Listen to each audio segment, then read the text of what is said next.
What am I going to do this morning?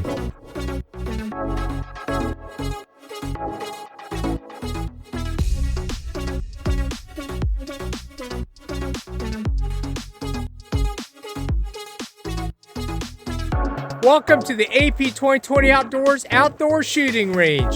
Howdy, folks. It's Nito with AP2020 Outdoors. This is podcast 2025 episode. I think it's like episode 3.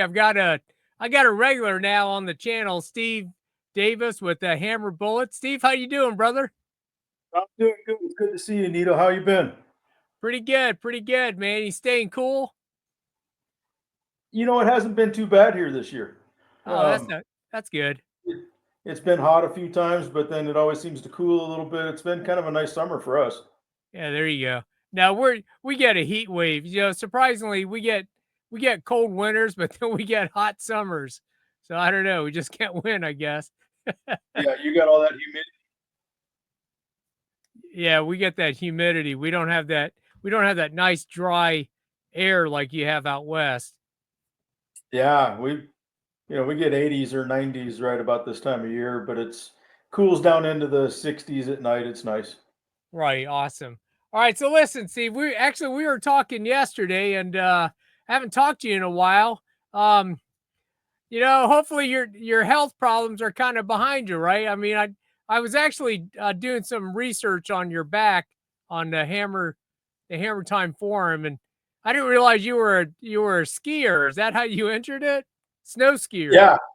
Yeah. So, I used to ski a lot, and I'm a pretty good skier. Anyway, I hadn't skied for several years, and last winter I decided, that my wife and I should get ski passes for the year and go skiing. So I bought some new skis and went up and started skiing, and turns out I can still ski pretty good. I'm just too old and fat to take it.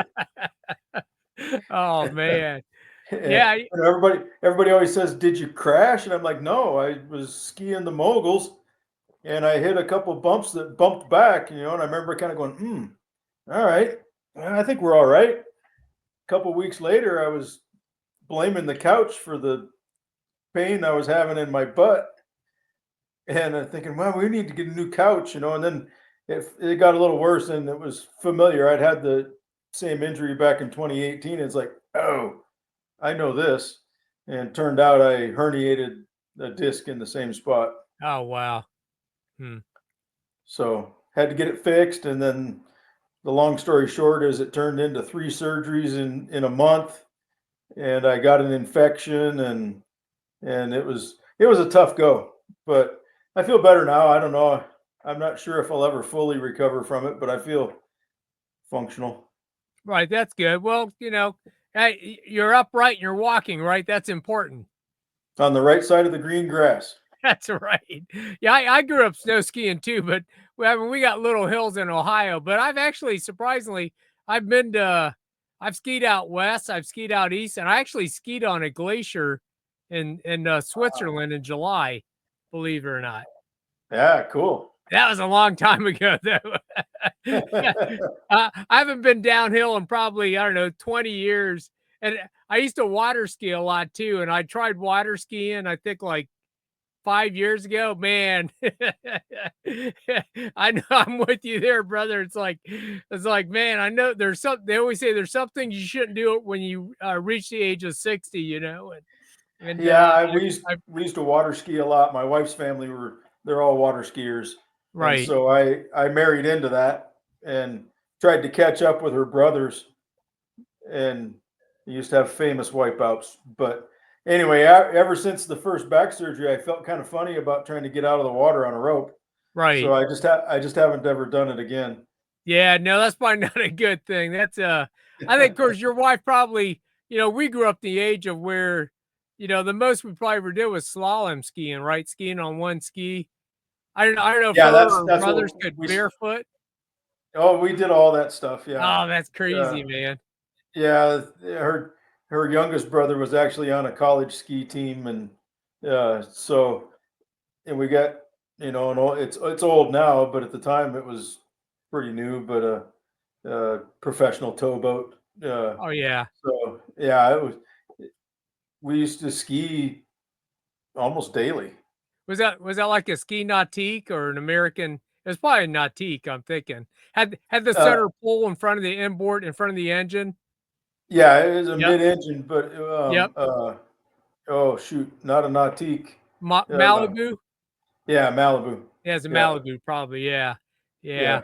Yeah, we did. I actually, like in the summertime, we had a I grew up on this lake, and we had a ski club.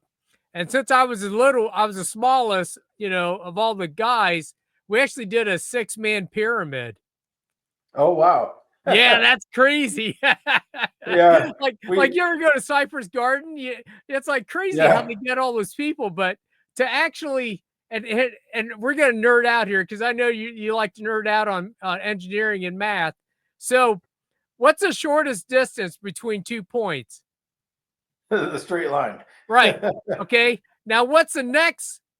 I guess what's the longest distance between 2 points in a right angled triangle?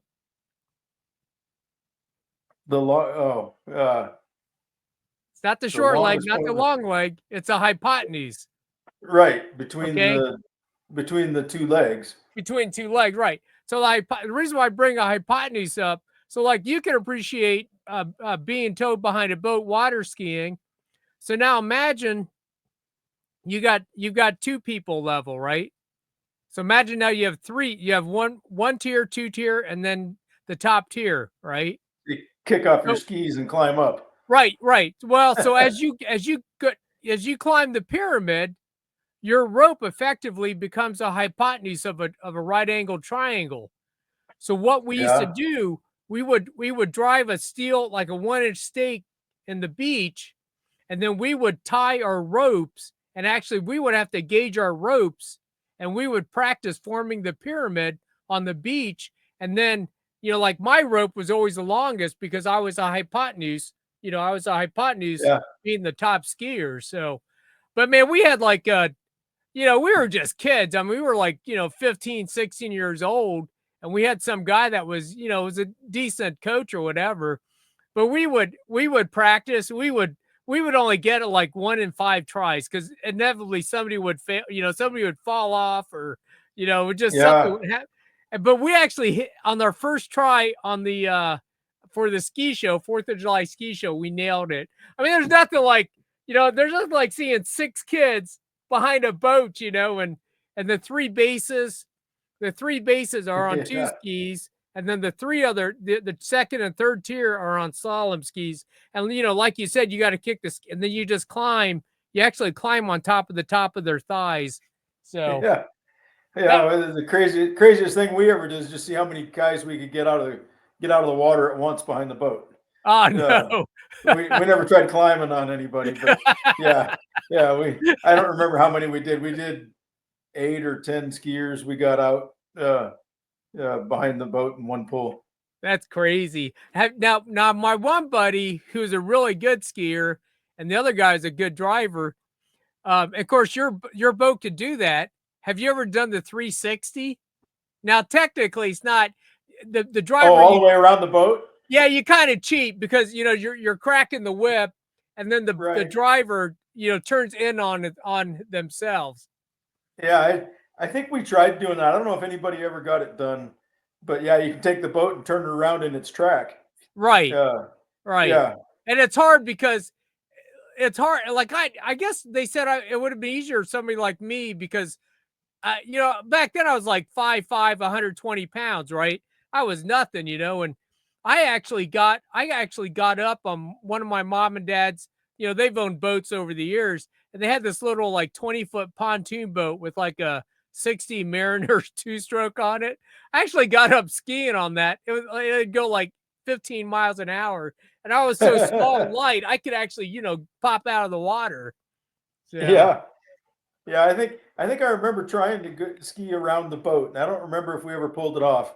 I think we got close, but accelerating out of the turn would usually jerk the rope out of the guy's hand. right, Yeah, and plus a guy's like, he's coming really sharp around cracking the whip, but then like you said, the boat's trying to invert, pretty much doing an about face, right? Yeah, and trying like to get back out of the water without jerking the rope out of him. Yeah, I don't think we ever quite accomplished it, but I think we remember doing it. Yeah. did you guys ever parasail or did you parasail or parachute? Did you do that? No, never did that. We did that. I never did it, but my buddy, and they outlawed it at because I wasn't on the boat, but they had an accident. Fortunately, nobody got killed. But the one, I don't know what happened. Neil or Tim, he come down and he hit the back of the boat. So Oh, yeah, yeah. I mean, he's lucky. He Years broke his ago, I leg. wanted. Huh? We live here on Flathead Lake. It's the biggest lake in the West that's natural. But years ago, I wanted to start a parasailing business, and my wife told me no, so it never happened. Oh. Did you ever do it? I never did it. I I never just did thought it. I just thought it would be something that I could pull off here. Right. And anyhow, she didn't give me the chance to buy the boat and all the stuff to try and get people to pay to do it. Right. Well, it's probably just as well. That's probably another thing that we shouldn't try to do nowadays. Well, that one I think I think I could do that one. They just Right. roll you out on a winch and winch you back in. Oh yeah, yeah. You don't have to run on the beach to get started anymore. Right. So, anyways, all right. Enough water sports. So you're going back to Africa. What, in a couple weeks, 3 weeks here? Yeah, I leave on the 16th. So what is that? Wow. About a little less than 3 weeks. So our friends in Africa talked us into coming and doing an elephant hunt. Wow. So yeah, I'm getting excited about it now. I never really had a burning desire to shoot an elephant. Right. I'd love to see them. So I guess, but their thing was, you got to do this. It's like old Africa. There's not roads, and you find an elephant track and you go follow the track until you find it. You don't know how far you're going to go, that kind of thing. And we're going to Botswana, and Botswana's got an overpopulation issue with elephants, so they need hunters to come and hunt elephants, really to preserve the elephants. Otherwise, then if nobody comes and hunts them, the natives will just kill them all. Right. So what? I guess you'll find out. But how much meat can you get off an elephant? I tell you what, I'm going to taste elephant. There's no way I'm going to shoot an elephant and not have an elephant steak. Oh yeah. Can you imagine the size of their back straps? Holy yeah, give me one of them tenderloins. Oh yeah. Heck, their tenderloins are probably the size of a deer. I can't wait to see it. Oh man. Yeah, so the village, the local village winds up getting all the meat, and they get the lion's share of the money from the hunt, minus the expenses of the professional hunters and all that kind of stuff. But most of the money for the hunt goes to the village. So Right. the village, gets the meat and the money. And so with that, then there's conservation for the elephants. But they've got 3 times more elephants than they have the carrying capacity for. So they're kind of in trouble. They really need to do something about it. Yeah, I've seen some of the videos where they just have these, what are they? Is it called a horde? No, what's a group of elephants called? Besides a group, I don't you know. should find that out. Yeah, I might have to look that up. Yeah. So anyway, so I've seen videos of just like a large group of elephants just rampaging through a village and just pillaging, literally. Yeah, they're very destructive. For food. Yeah. So I'm getting excited about it now, and I grabbed a little sample. Can we show? Yeah, that's fine. Yeah, we're Okay, we're not. We just can't show no guns, right? Well, no, you know what? I realized that those policies only apply to like live streaming. Oh, okay. You know what I'm saying? So yeah. So there's that's the big monster that I'm gonna take. It's 500 Jeffrey. Great big. You got 110 grains of Varga under a 450 grain stone hammer.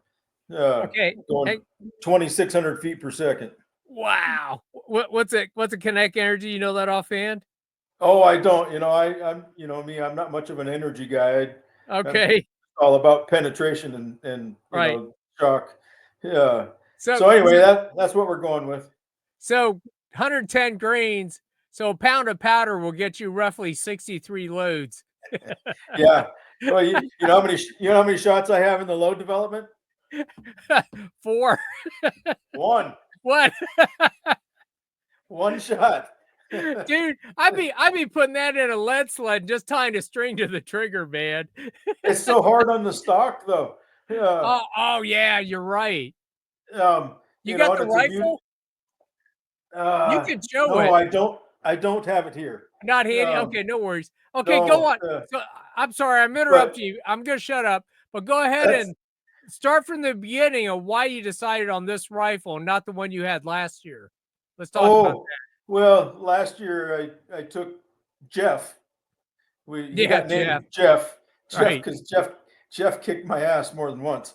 Um, and that was a rifle that was built on a Seiko 995 action with the factory stock. And anyway, it just wasn't a proper dangerous game big bore rifle.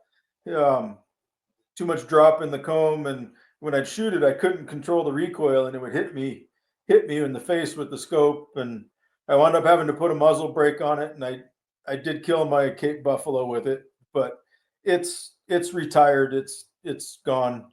Um, so built a new 500 Jeffrey, but this time built it on a 1917 Enfield action and a proper English walnut stock, and this rifle recoils straight back, so I don't have that huge muzzle jump. It's still a handful. You shot a gun. Uh, you don't want a guy doesn't want to shoot it a bunch of times, but I can shoot it on the bench without hanging onto the forearm, and it just comes straight back. So Oh, that's good. it's good. Yeah. What? So what's the weight? What's the barrel? What's the barrel profile? And do you know the twist offhand? I don't remember. Yeah, we do too many. Um, so Is it it's like a fairly good sized profile. I mean, it's a 50 cal, so the barrel has to stay right? big. Right. It's a nice weight, all set up and ready to go. We weighed it the other day, and it's 11 pounds. Um, so it's got enough weight in it to help mitigate some of that recoil, um, and and it's nice for a big bore dangerous game cartridge. It's pretty nice to shoot. Right. Like I said, we started with 110 grains of powder, shot one shot. It was 2,600 feet per second. All right, cool. And we're done load developing. So then I shot it three or four more times to get. I put a little halo red dot on it Okay. to bring that in, so it was an inch high at 25 yards, and said, okay, we're sighted in. Now, I don't know, this week or next, we'll go out and do some practice shooting and make sure that, we're on good at 50 yards. And should be good to go. I need a little more trigger time with it to make sure that I'm comfortable with cycling and getting back on a target. Right. Hey, it's kind of funny. We joked about water skiing and the hypotenuse of a triangle, but you think about it, elephant is how tall? I don't know, they're tall. So shooting, You shoot at an angle. You shoot at an upward angle. yeah. So you shoot up at them, yeah. Unless sometimes they do, heart shots, behind the shoulder, but usually they do brain shots. So what's the size of that target? Have you done any practice or? Well, Yeah, not practice. Go ahead. it's kind of that pie plate. It's not huge, but it's not tiny. You need to be able to aim and shoot. Right. And hopefully I can just get it done in one shot like it should be, and it's not too exciting. Right. You could shoot off sticks or freehand, offhand. I guess it it'll depend on probably the depend on situation. either one. Generally, I think the shots are pretty close. Right. So if things aren't moving quickly, then probably off of sticks. Otherwise, it'd be offhand. Right. So I guess, have you done any, like, if somebody told me, all right, Nito, you're going to be hunting elephants, I'd be like studying the heck out of the tactics and, are you just pretty much going to rely on the PH to, you're going to follow him around and, Yeah, well, I mean, you have to. Uh, right. that's kind of the rules. You can't just they can't turn you loose and you go find an elephant. Oh yeah. Um, Right.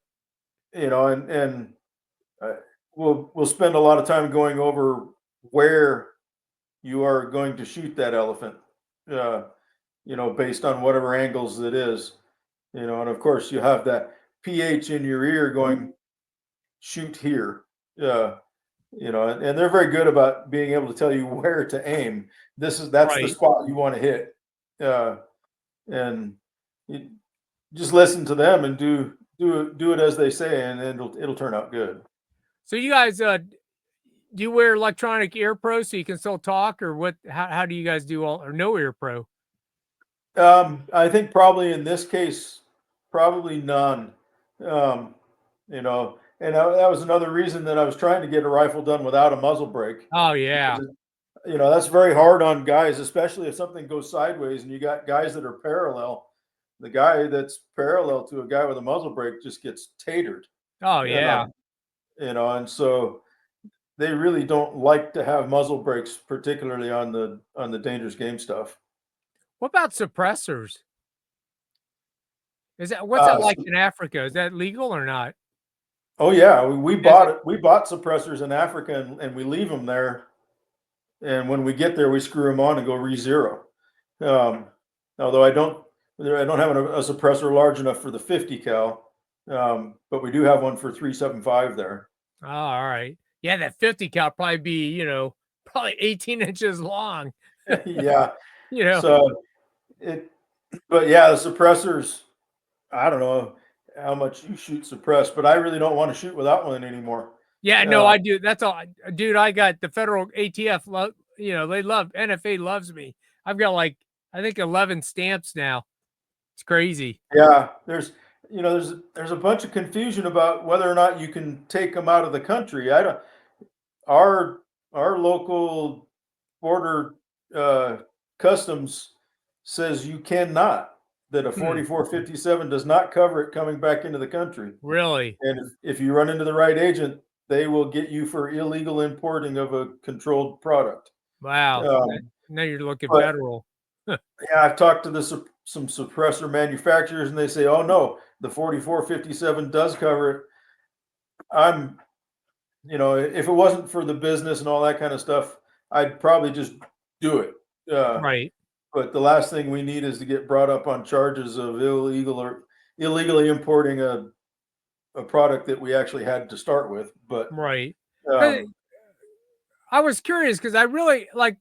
I watch some videos, like like you'll watch some of the old African safari videos, and I've watched some new ones, but I haven't really seen too many people shooting suppressed, like the dangerous game.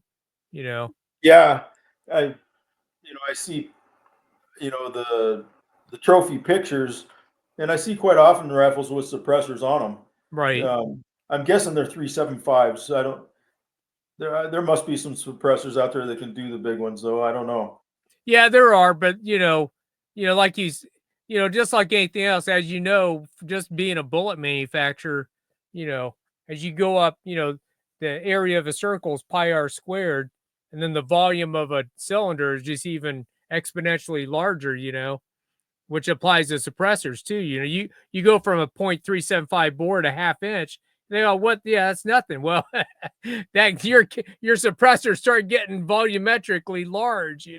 Large, yeah, yeah. So anyway, I'm taking a super secret prototype 375 on the trip as well. Oh, really? Um, Huh.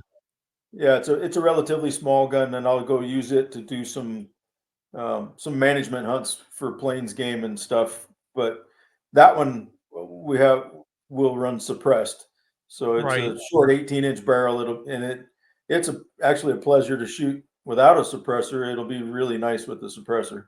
right. So what? So you say So you just buy suppressors there and just leave them with the PH or whoever Yeah, to yeah. use again, or just give them to them?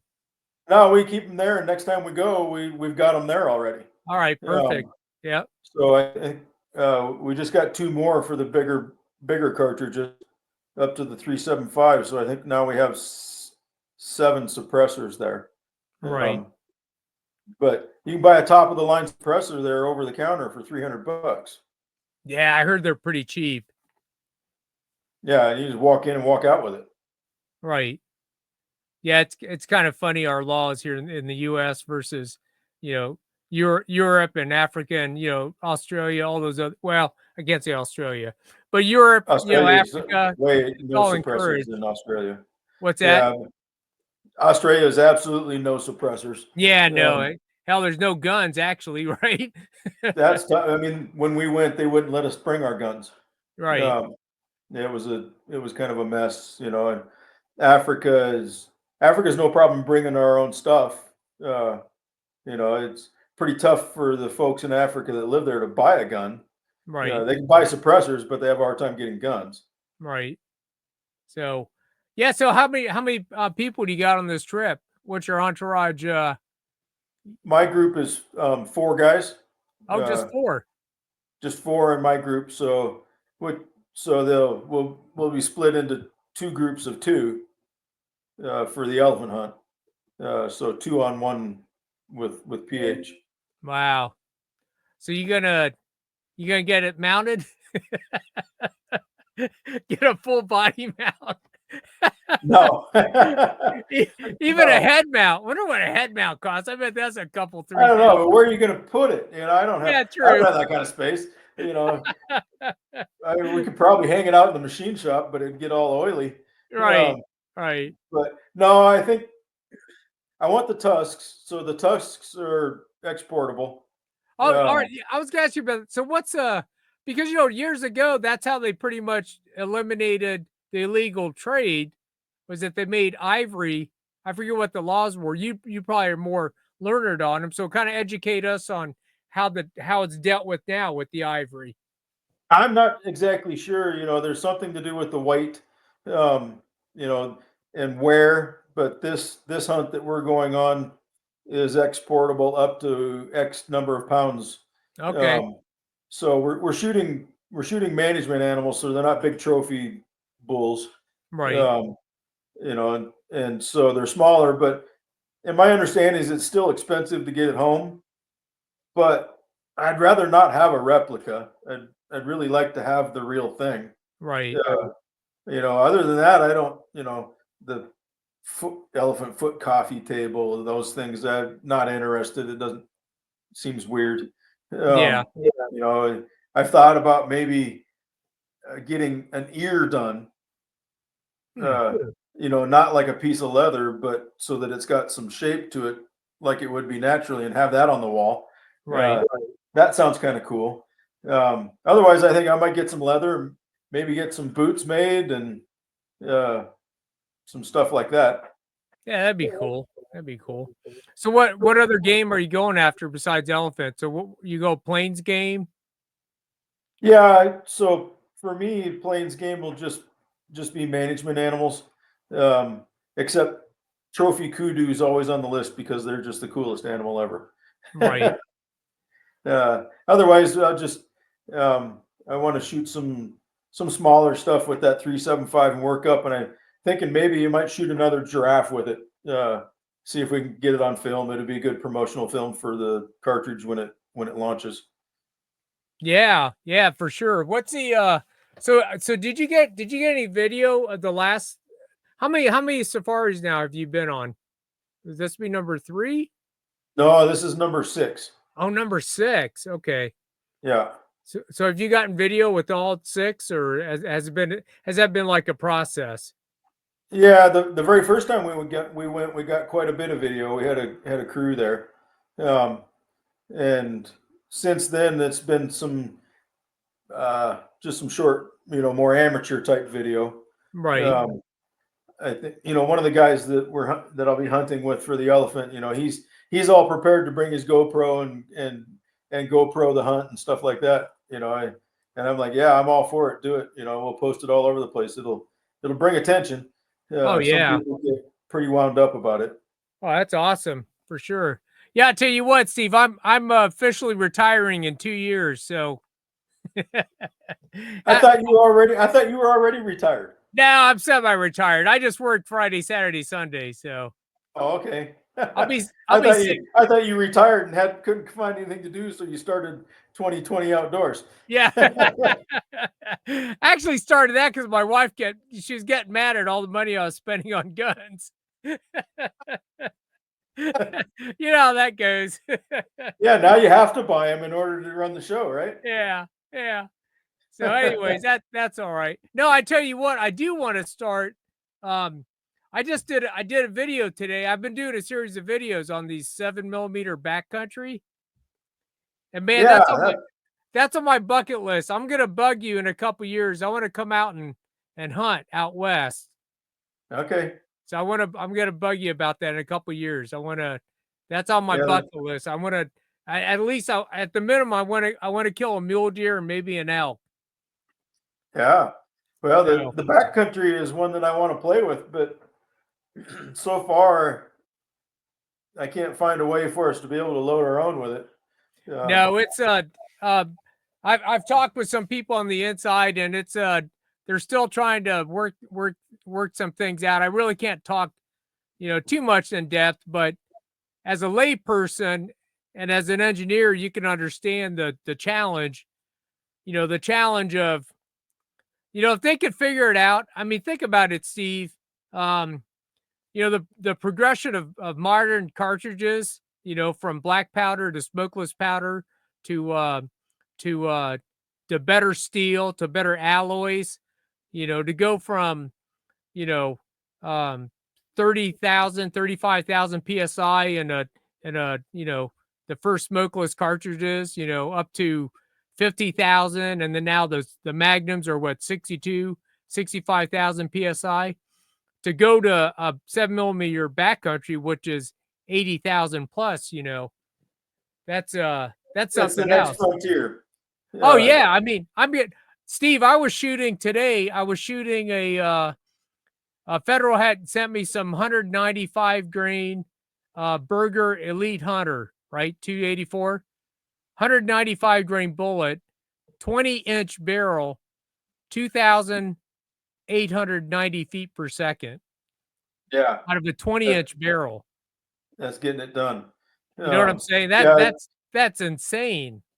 yeah. I'm kind of like you. A little insight. Yeah, there is dies out there, but nobody will let me have any.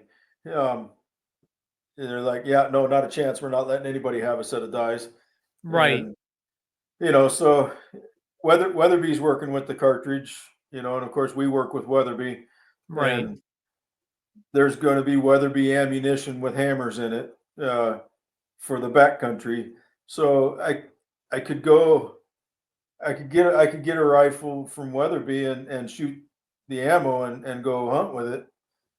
But I don't know, from our standpoint, I really want to be able to go look what we were able to do with a hammer bullet, right, and play with different weights and different things like we do, and go, wow, look at this.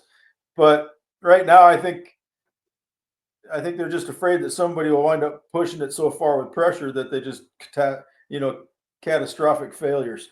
right, Because I don't, how do you read pressure on a case that doesn't show pressure? right. No, absolutely right. And what's what I really can't wrap my brain around yet is because like with brass, right? Brass is, relatively speaking, so malleable compared to this steel alloy they're using, right? Yeah, Like there's at some point in time, usually the failure with brass is going to happen where it's going to happen at the case head, right? right. It's like a Typically, shear pin. The right, brass is the weak link in the system, and the right, brass is going to give up before anything else does. right, Um, and where this backcountry, I don't know, maybe the brass won't give up. I think that's the fear, is the brass will hang on too long. right. And then when the steel alloy case lets go, too late. it's gonna let go entirely.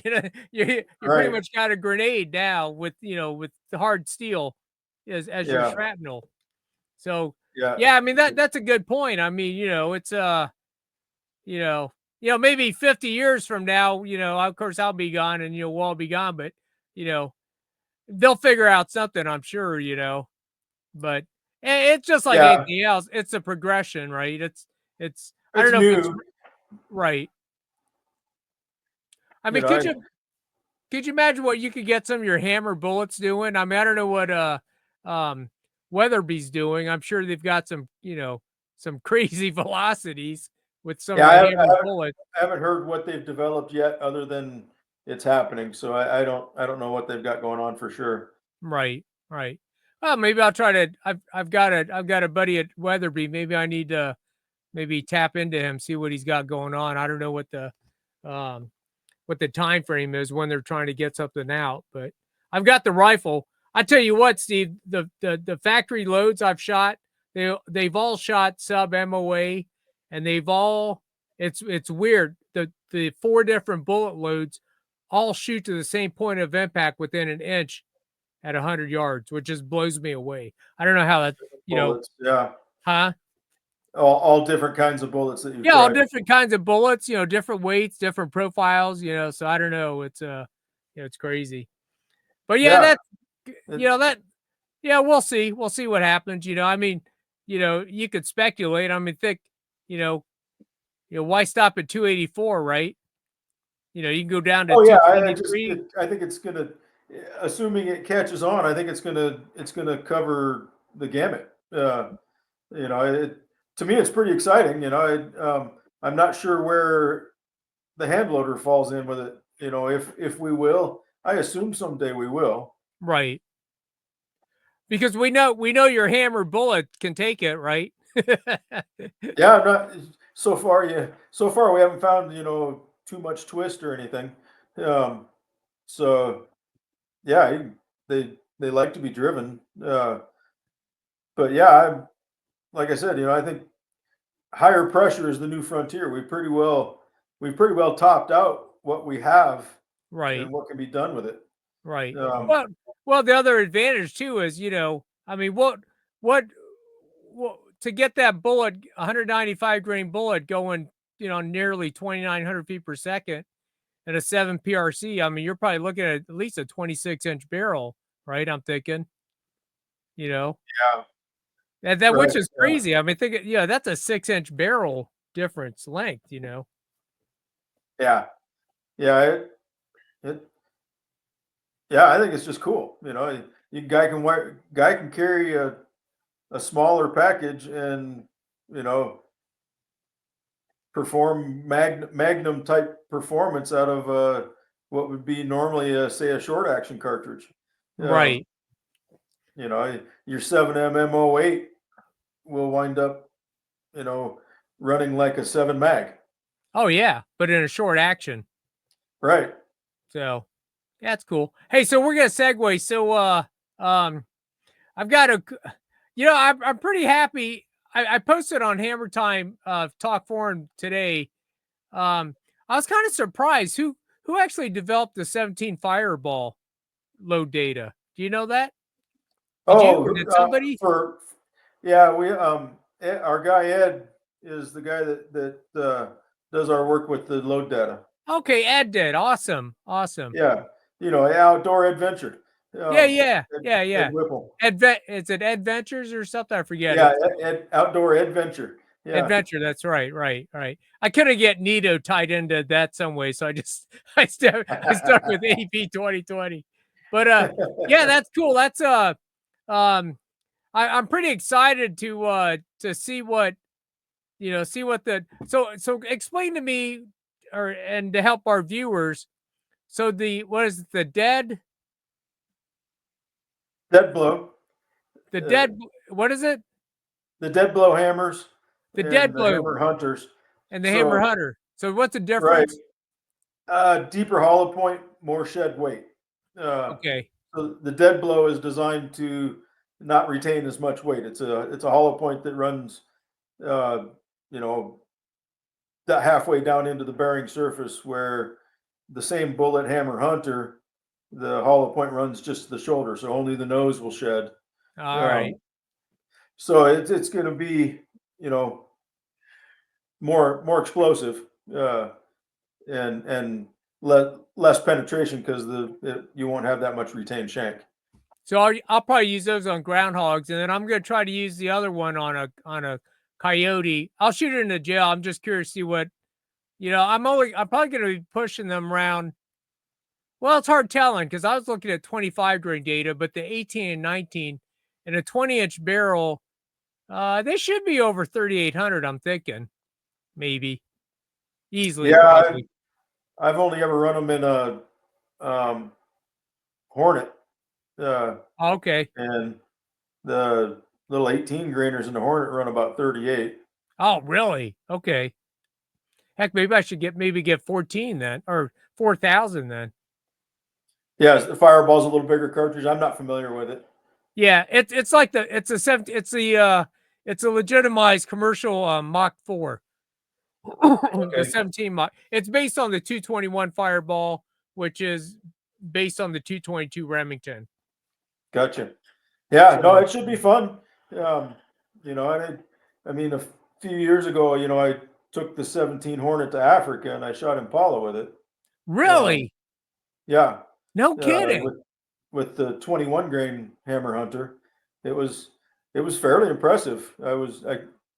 You know, not that I'm advocating that you go shoot impalas or whitetails with a 17, but in Africa we can go test that stuff and see what happens. That's And awesome. So now okay, now I'm confident that I could kill a 35-pound coyote then. oh yeah, Yeah, yeah, so no worries with that. Yeah, I used it on two impala and steam buck.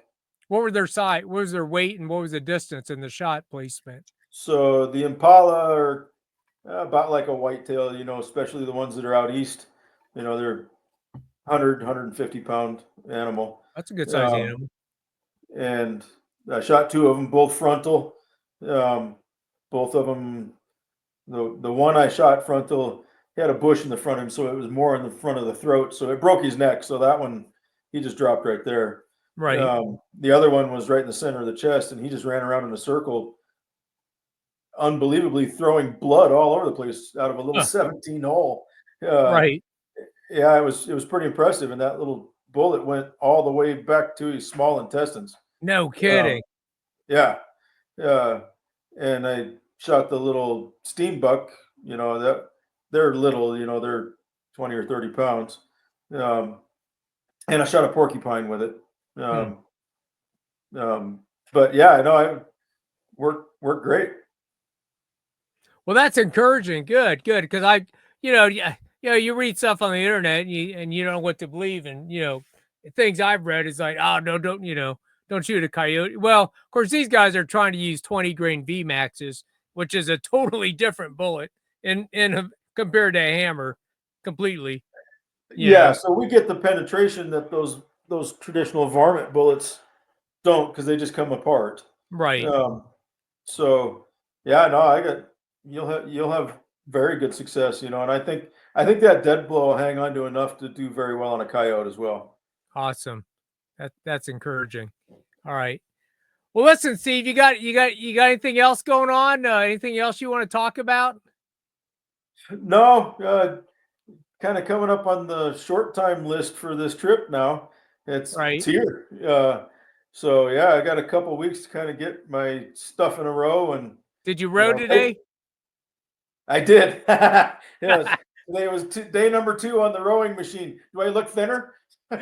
Yeah.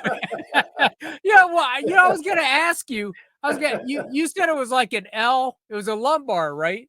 L what? L5, yeah, L5 S1. So Um, how does the recoil? You know, do you feel that, or I guess if it was oh, more like in the thoracic or upper, or the C, that'd be worse. yeah. I got a neck injury a few years ago from a car wreck, and I was worried about shooting the big guns with that, and it seemed to be all right. I didn't have any issues. Okay. Um, and so no, it's just I had almost half a year this year of doing almost nothing, and so my body's just kind of tired and weak. Right.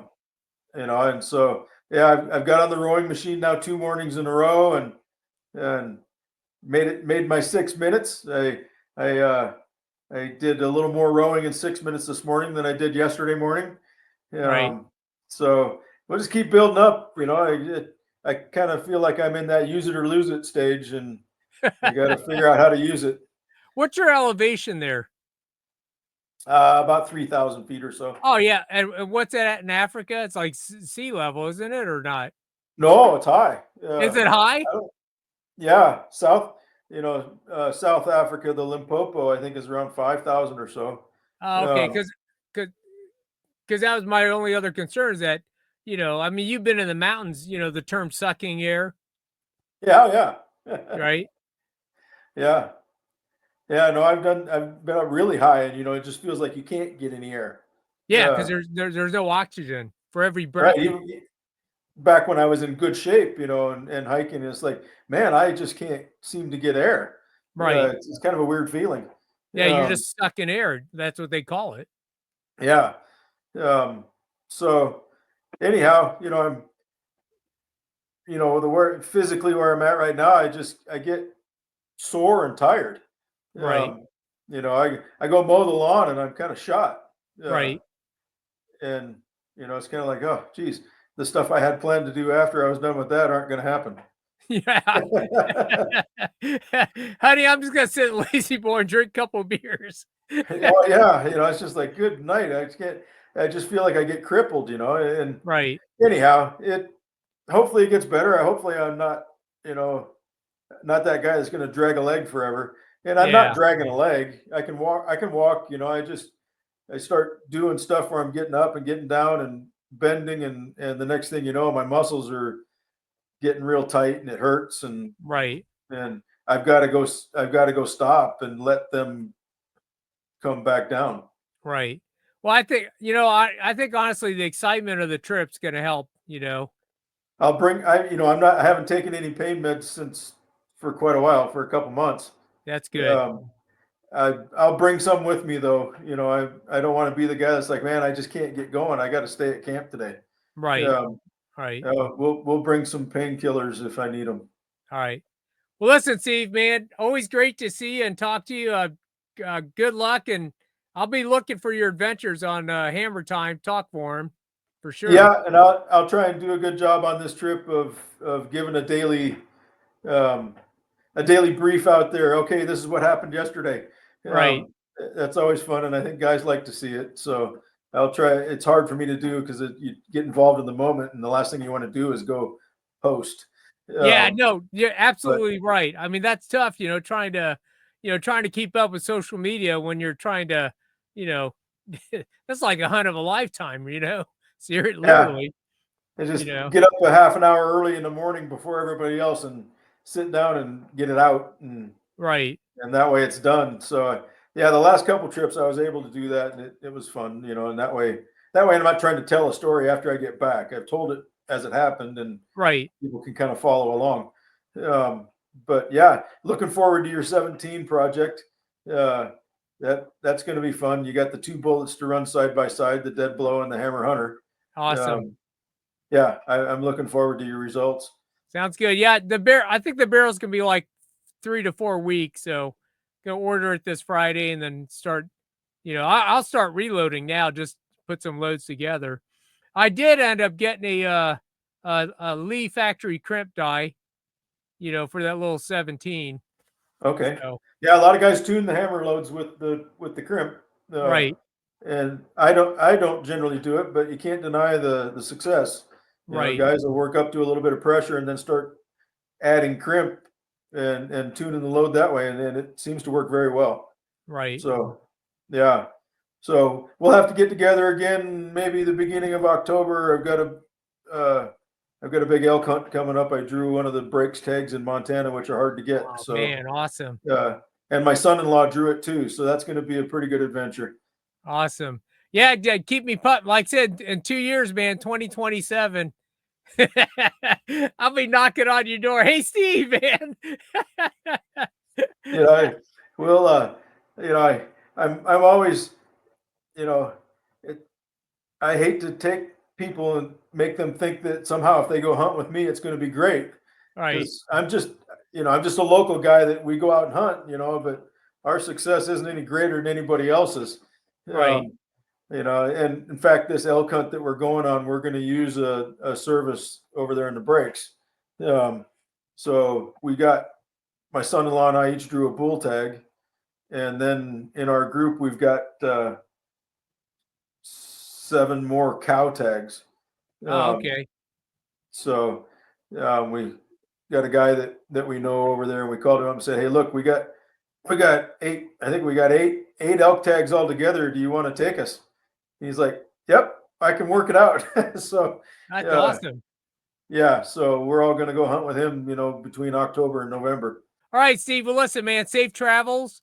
So this Nita with AP 2020 Outdoors, man, Steve, hope you get a big bull elephant. Yeah, I'm looking forward to it. Thanks, Nito. All right, we'll see you guys later.